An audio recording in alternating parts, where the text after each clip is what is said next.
देश विदेश की खबरों में आपका स्वागत है। आज का हमारा टॉपिक है पापा बेटा और पोता की कहानी।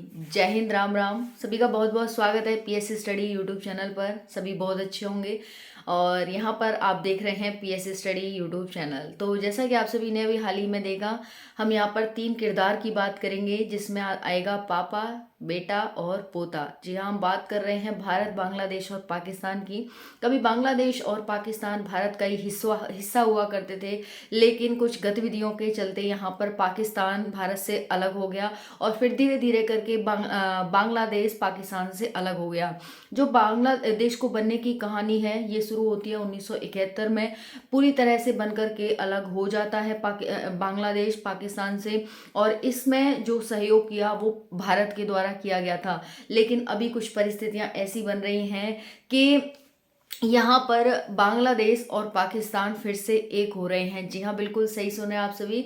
आपने कुछ दिन पहले देखा ही था कि शेख हसीना को बांग्लादेश से भागकर भारत में शरण लेनी पड़ी थी। देखिए, जो भी बाहर से भागकर आता है उसे भारत में ही शरण मिलती है, और हमारी जो नीति है सर्वधर्म कुटुंबकम वसुधैव कुटुंबकम, वही उसी नीति के तहत हम सबको अपने देश में शरण देते हैं। ठीक है, क्योंकि हमें पता है कि भाई कोई भी हमारे घर आता है वो हमारा अतिथि होता है और हमें उनका आदर सत्कार करना चाहिए।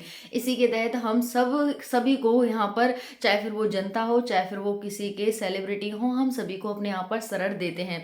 तो इसी के तहत यहाँ पर हमने दलाई लामा को भी शरण दे रखी है। हालांकि हम शरण देने वाले कौन होते हैं, है ना, बट सभी की जगह है और नेचुरल चीज़ें हैं, ये तो खैर कुछ नहीं, बट हाँ फिर भी यहाँ पर, और हमने शेख हसीना को भी शरण दे रखी है। लेकिन ये बात वहाँ की जनता को बहुत ज़्यादा वो लगी कि भाई कहीं ना कहीं भारत को वो अपना गुनहगार मानते हैं। जो आपने देखा पहले कुछ हुआ, कुछ दिन पहले जो बांग्लादेश में हुआ था, वो सबका जनता पूरी तरह से भारत के खिलाफ है और भड़की हुई है। यहीं पर एक किरदार निकल करके आता है जिनका नाम है मोहम्मद यूनुस। जी हाँ, बिल्कुल सही सुना है। मोहम्मद यूनुस और शहबाज शरीफ दोनों एक हो रहे हैं, यहाँ पर गले मिल रहे हैं, पार्टियां कर रहे हैं, इंटरनेशनल मंच पर एक साथ दिख रहे हैं और कह रहे हैं कि भाई भाई भाई हैं दोनों, फिर से मिलते हैं, दादा पोते हैं फिर से मिलते हैं।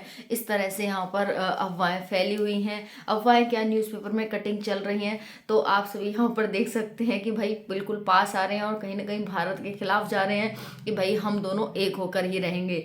ठीक है, आपको पता है कि भाई फिर से बांग्लादेश और पाकिस्तान एक होने की कोशिश कर रहे हैं, लेकिन होंगे तो कहीं नहीं। क्योंकि अभी फिलहाल क्या हो रहा है कि जो मोहम्मद यूनुस है ना, ये साथियों वहाँ के चीफ एडवाइज़र है। कहाँ के? तो बांग्लादेश के। ठीक है, वहीं पर शहबाज शरीफ पाकिस्तान के पीएम है। ओके, तो इस वजह से क्या है कि अभी शेख हसीना तो वहाँ पर है नहीं, तो थोड़े से चुटकुले वुटकुले यहाँ पर हंसी मजाक और थोड़ा सा मनोरंजन चल रहा है, समझा करो। ठीक है, तो यही है। अभी D8 कॉन्फ्रेंस हुई, उसमें दोनों मिले अच्छे से, और भी वो थे तो सब मिले और इन्होंने भाई बात की। कहाँ पर ये D8 मीटिंग हुई? तो ये मीटिंग हुई थी कायरा में, मिस्र की राजधानी है कायरा, वहाँ पर ये मीटिंग हुई और वहाँ से ये न्यूज़ है वो निकल करके आई है। ठीक है, बाकी आपकी क्या राय है इसमें कि भाई क्या एक हो पाएंगे बांग्लादेश और पाकिस्तान? इस पर अपनी राय जरूर दीजिएगा। Thank you. जय हिंद।